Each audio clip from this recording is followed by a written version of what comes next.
Greetings, vinyl community, and welcome to VC Friday, and It's the Stupid music.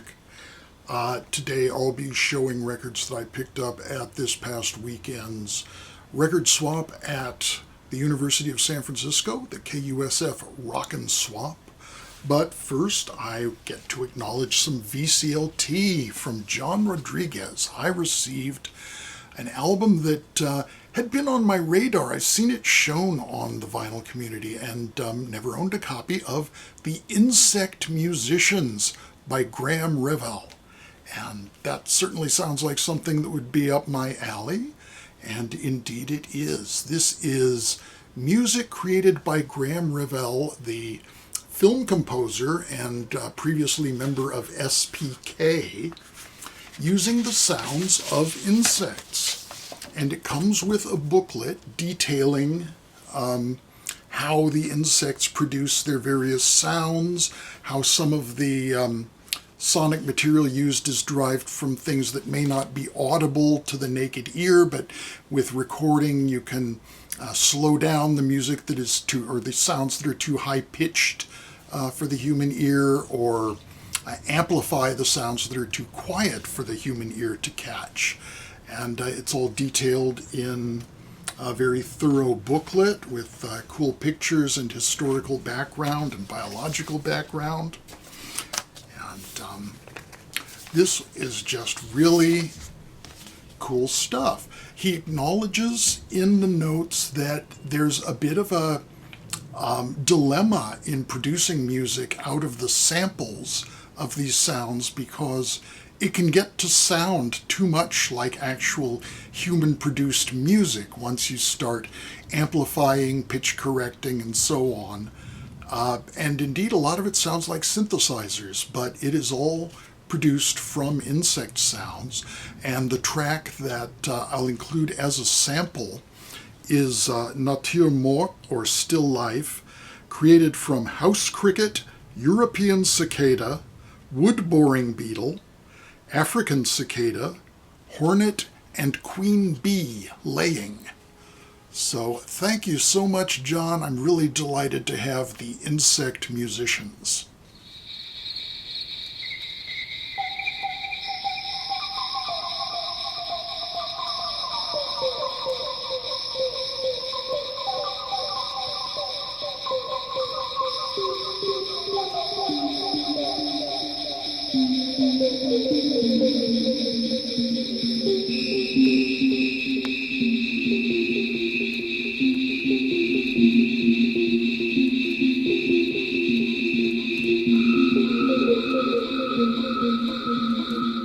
So now on to the record swap, and I have to start out with the bummer part of the experience, because I found a very reasonably priced copy of the first album by Genesis, From Genesis to Revelation. And I checked inside, yeah, it's got the lyric sheet included and everything. It even had a little posted on the sleeve saying VG Plus, and maybe I should have inspected it a little closer, because when I got this home, it was severely heat damaged, and no amount of flattening is going to fix it. It sort of plays, but at the beginning there's just a puckered part where the vinyl is kind of slightly contracted towards the center. So in addition to the noise, you see the needle kind of gets pulled towards the center on each revolution, and that's not good. I didn't try to play it past that. This record is just going to be a write-off, and it's a shame, because it's not a record you find every day at a reasonable price. But it wasn't a total loss, because when I purchased that album, the seller told me to grab anything I wanted, as much as I wanted, from his box on the floor. Well, that was his free box, I guess, and I did indeed find something quite interesting. I found a copy of Getting to This, the second album by Blodwyn Pig from 1970, of course featuring Mick Abrahams, formerly of Jethro Tull, their pre-Martin Barr guitarist. And Mick Abrahams wrote most of the material on this. This is generally a bit more rock and roll and not quite as strong as the first Blood When Pig album with the iconic pig's head cover, but still some pretty cool stuff. Very 1970 image there on the back. Extremely amusing liner notes and graphics on the inner gatefold. And just something that I'm very happy to have in my collection. So I figure the Genesis album was a write-off, but I paid $15 for this, and that's better than a poke in the eye.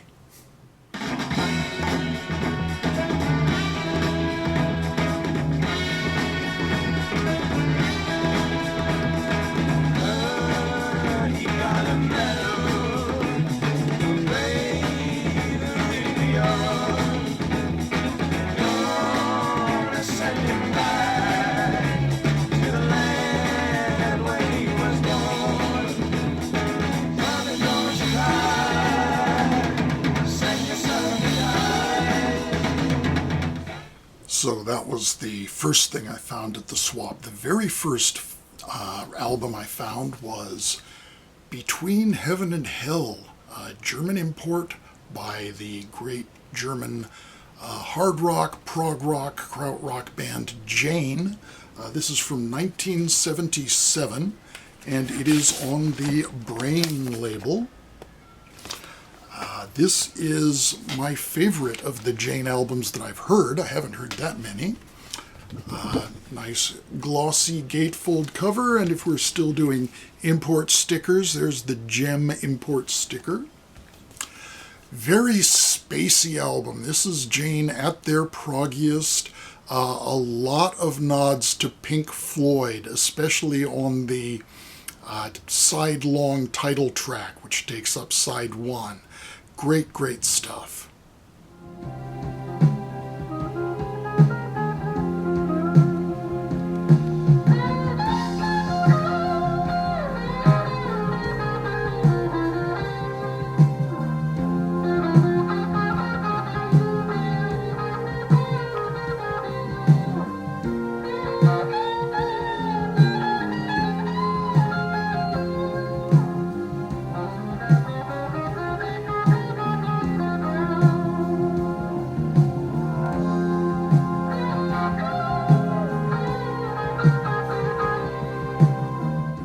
I've got to say, I got a lot of bargains at the swap. A lot of this stuff was super cheap, and it's hard to beat. Mike Oldfield Exposed, double LP, British import, $3. Excellent condition, too. This consists of disc 1 being a somewhat reduced live version of the Incantations album, which was originally a double LP in its studio form, so this is kind of shaved into a half its length version.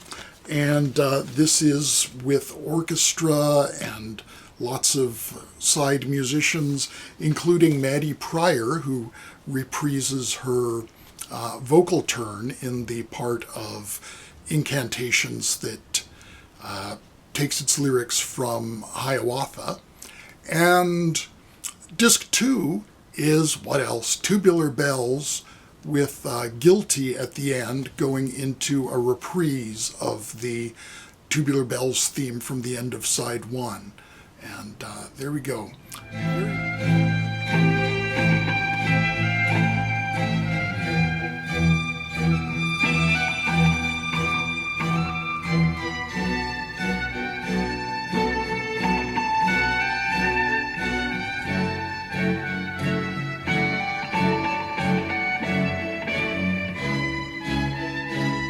And then from the same dealer, and also from his $3 box, I found the 1968 album from the Asylum Choir, Look Inside, with its famously tasteful cover artwork. And the Asylum Choir is Leon Russell and Mark Benno. I don't know the name of their friend there. And this is, as said, from 1968, from the psychedelic days. Leon Russell and Mark Benno, in a frenzy of overdubbage and tape manipulation, recorded all the instruments themselves. And of course, this was before Leon Russell had a solo career. So his songwriting is very witty. There's definitely a Dylan influence audible, but there's a lot of satire, a lot of humor, both musically and lyrically. And this is in a Unipack package on the Smash label. Tourist cars come into town and the black policeman's cars are down, inspecting all the players round, places where the joker's found, and waiting for his chance to be the dealer. Welcome to Hollywood, you Midwestern sons and daughters. Oh, welcome to Hollywood. Say, man, can you spell hot water? The next half dozen records were all purchased from the same dealer who had lots of avant-garde and experimental music for sale. And this is Tom Cora and Live at the Western Front from 1986, recorded in 1986, released in 1987. And this is music for solo cello, at times accompanied by electronics, which Tom Cora triggered with his feet while playing. And this was released in a direct metal master edition on the No Man's Land label.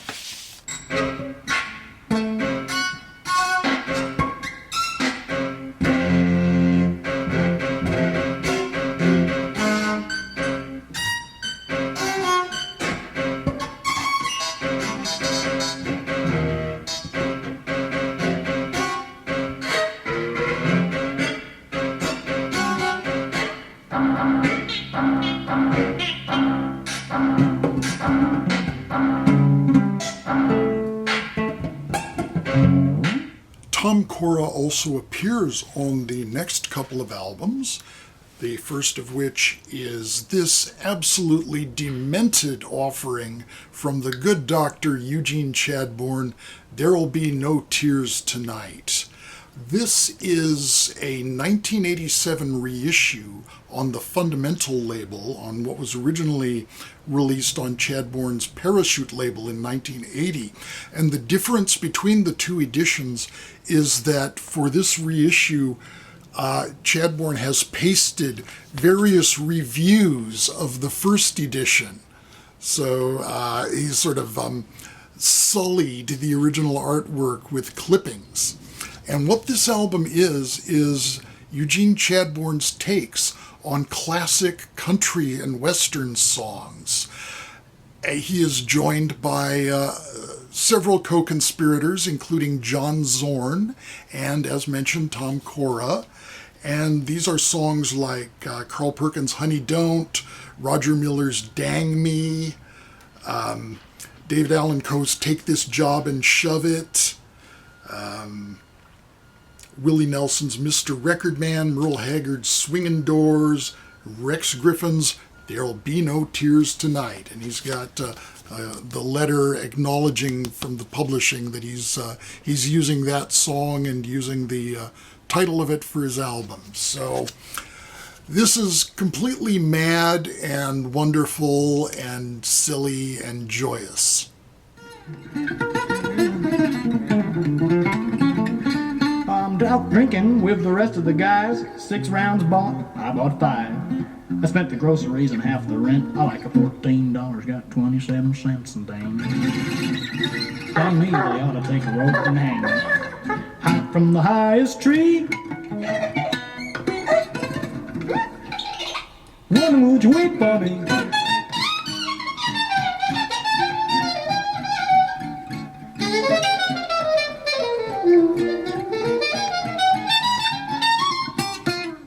Next up, the second album by the New York band from the downtown no-wave sound of the 70s and 80s, Curlew. This is their album North America, released in Germany on the Moors Music label. And the title might suggest a live album, but no, this is very much a studio product. Remaining from their first album from several years earlier are George Cartwright, of course, on saxophones, Tom Cora on cello, and the new members, none other than Fred Frith on bass, with Mark Howell on guitar, Rick Brown on drums, and Pippin Barnett on drums, along with guests Polly Bradfield on violin, Butch Morris on cornet, and Martin Beasy on fake bass drum. So don't be fooled, it's not a real bass drum, I guess.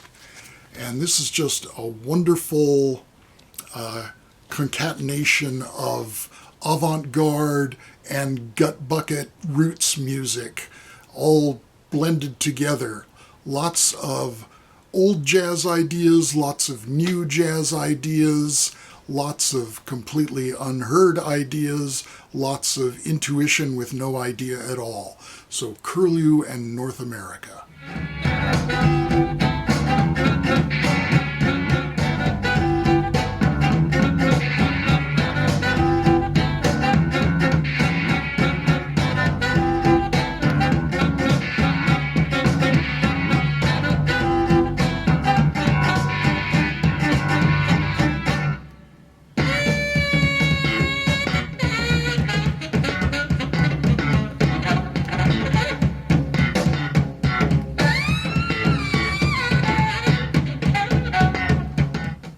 Also on the Moors Music label, 1981 album by Ronald Shannon Jackson and the Decoding Society, Street Priest.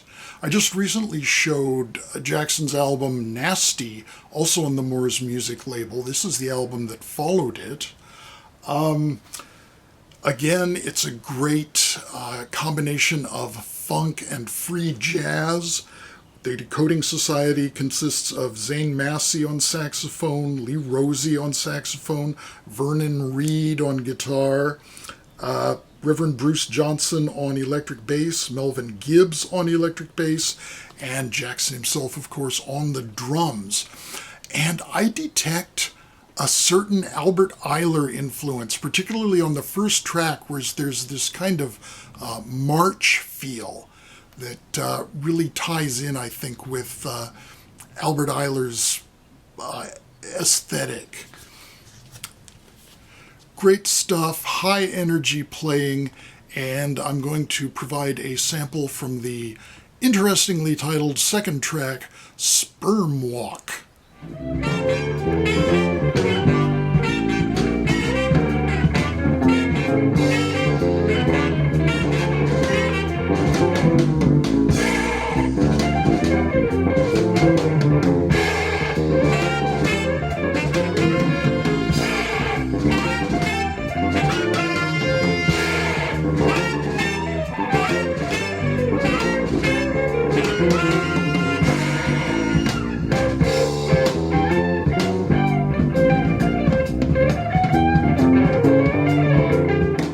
The next album could have fit in with my tribute to the late Jamie Muir if I had owned it at the time.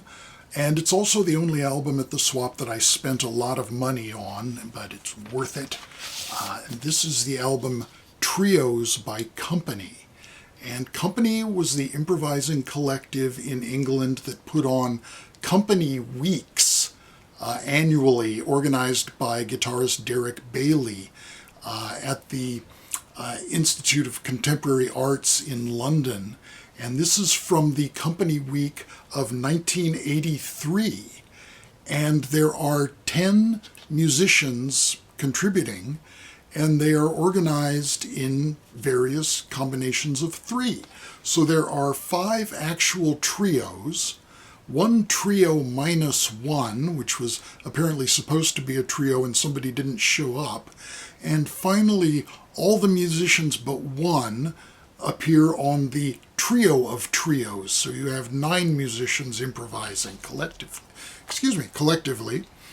And the participants here are Vinko Globokar on trombone, also voice and flute, Joel Leandra on bass and voice, Hugh Davis on live electronics from the Music Improvisation Company, which also included Evan Parker, Derek Bailey, and Jamie Muir.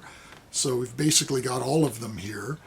J.D. Parrin on basset horn and piccolo, Peter Brotzman on tenor and baritone saxophones, Jamie Muir on percussion, Ernst Reisiger on cello and electric cello, Evan Parker on saxophones, John Corbett on trumpet and flugelhorn, and Derek Bailey on guitars.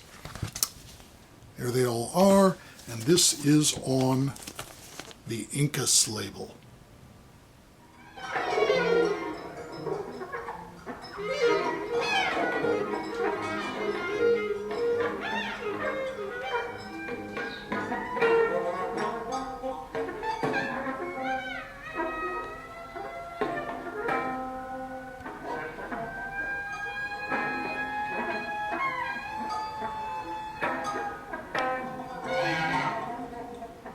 And the last in the group of records from the same dealer was this album, Integration, from John Stevens Away. And John Stevens is the drummer known for his work with the Spontaneous Music Ensemble. This is a more rock-oriented small group with 2 guitarists, Nigel Moyes on guitar and Martin Holder on guitar, plus Nick Stevens on bass, and Robert Calvert on saxophone, not to be confused with the Robert Calvert from Hawkwind, different guy. This is a live album from 1978 from John Stevens.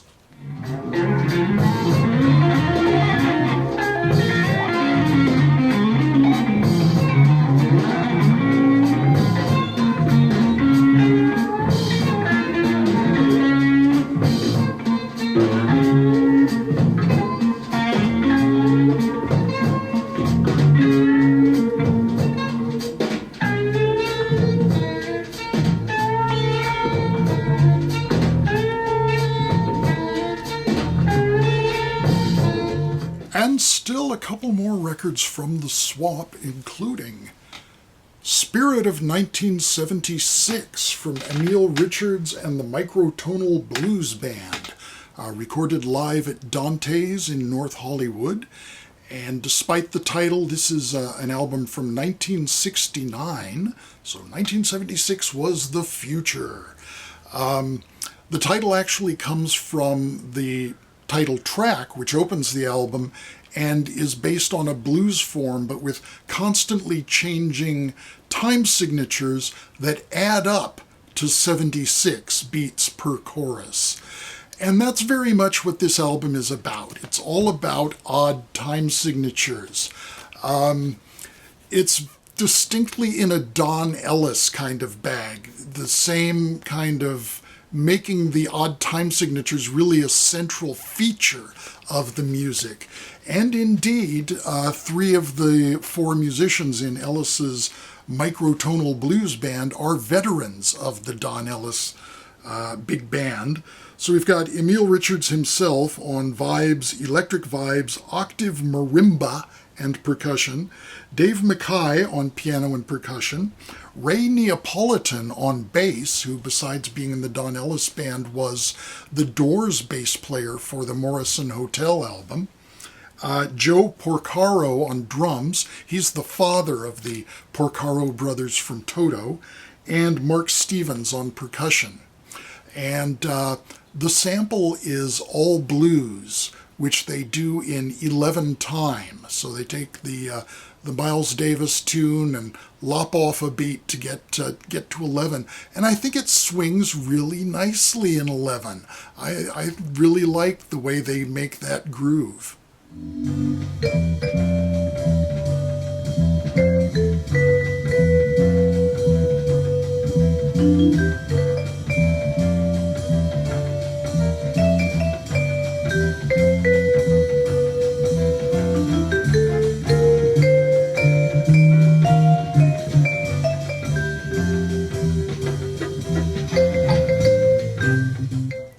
last item I picked up at the swap was a Terry Riley album that I was completely unaware of. This is music from the soundtrack of the film No Man's Land, and the music is performed by Terry Riley himself on synthesizer and piano and voice, and Krishna Bhatt on sitar and tablas. And it's a very fine combination of Riley's minimalism with a strong, obvious Indian influence, which Riley has always displayed. And on the track Jaipur Local, you can hear the synthesizer providing a bit of that same sound that inspired Pete Townsend when he wrote Baba O'Reilly in honor of Terry Riley. There's a little of that atmosphere there.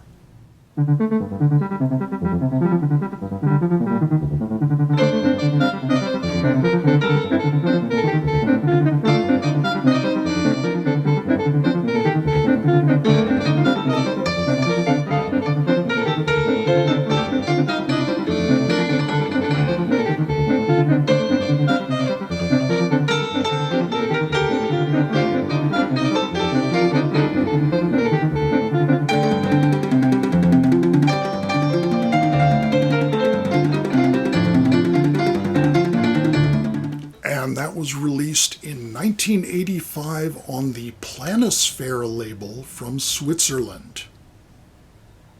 So, having bought so many records at the swap, I was kind of almost not feeling like heading over to Amoeba to do my usual check-in there, since it's so close to the university.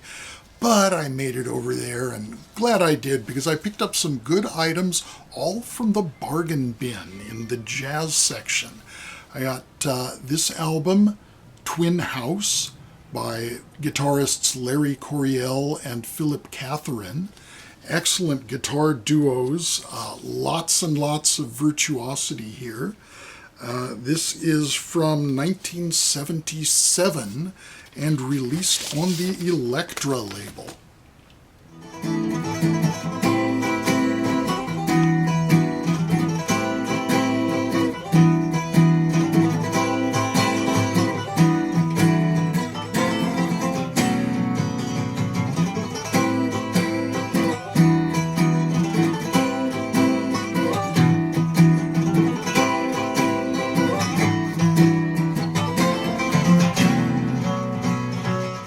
And then another guitar duo. This one is by Martin Kolbe and Ralph Illenberger. Remember a few weeks ago when in the background I had a whole bunch of albums titled Waves? Well, here's another one. Waves by Martin Kolbe and Ralph Illenberger. A guitar duet on the Mood label from Germany. Really surprised to see this in a bargain bin. You can tell it's on Mood because all the early releases had this exact same cover design with the black and white photo and the big black margin and the white block lettering. This is, I was expecting something more fusion-y. This is actually more like ECM kind of sound. Definitely not a million miles away from something like Ralph Towner. So very enjoyable stuff. And besides the two guitarists, there are some contributions on individual tracks from Wolfgang Dauner on piano and synthesizer, and Eberhard Weber on bass. And one of the more odd things in here is that they do a jazz realization with two guitars and bass of the Hall of the Mountain King. And they actually don't do it in the usual way. They give it an interesting feel that makes a really overexposed and kind of cliched melody into something a little bit more fresh than you might expect. But that's not what I'm going to sample. I'm going to sample Gesteinigt, whatever that is.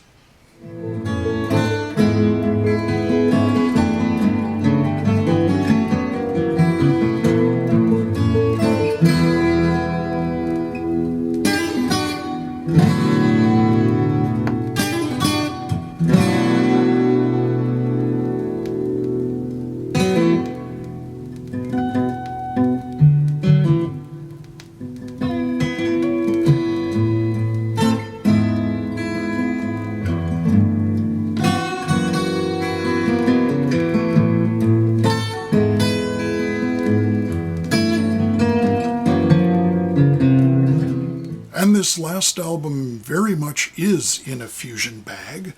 From 1980, released in 1981, live in Montreux by the French violinist Didier Lockwood.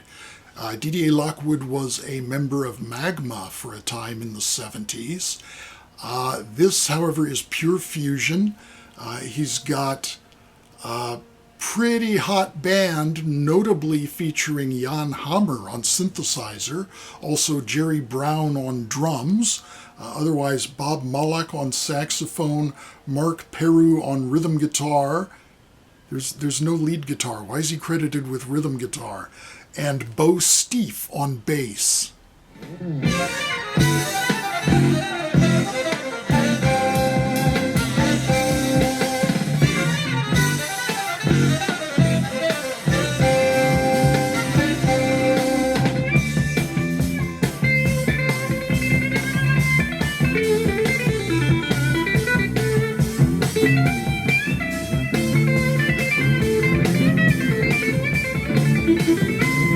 So that's VC Friday for another week. As long as I've got the Beatles over my shoulder, I've got a copy of Help, the DVD edition from 2007, sitting forlornly next to me. I tried to watch this the other day, and probably for the first time since this edition came out in 2007, and it doesn't play anymore. It plays fine for about 45 minutes, right up to the end of the ski scene, and then it stops dead. I think that must be where there's a layer change. So the moral is, don't trust digital media. Vinyl doesn't die because the layer change stopped working. So there you go. Thank you for watching. Be well. I will talk with you again soon. Bye-bye for now. You say you will when you won't. Honey, don't.